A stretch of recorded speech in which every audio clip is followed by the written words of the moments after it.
ఆంధ్రప్రదేశ్ రాష్ట్రంలో మద్య కార్యక్రమాల ద్వారా మద్యం ఏ రకంగా భ్రష్టు పట్టించుకుని సొంత లాభాల కోసం గత ప్రభుత్వంలో జగన్మోహన్ రెడ్డి ప్రభుత్వం చేసిందనేది స్పష్టమైంది.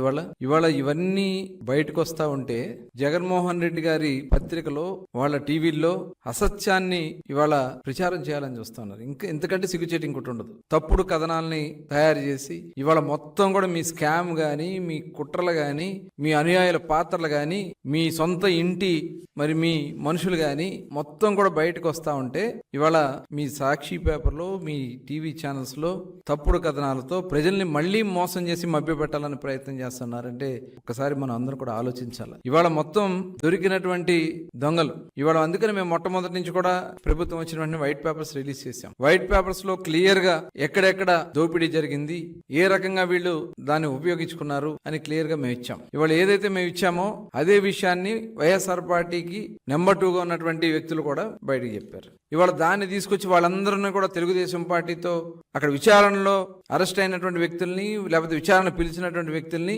తెలుగుదేశం పార్టీకి అంటగట్టాలని ప్రయత్నం చేస్తా ఉన్నదంటే ఇంతకంటే సిగ్గుచేటు ఇంకోటి ఉంటుందా?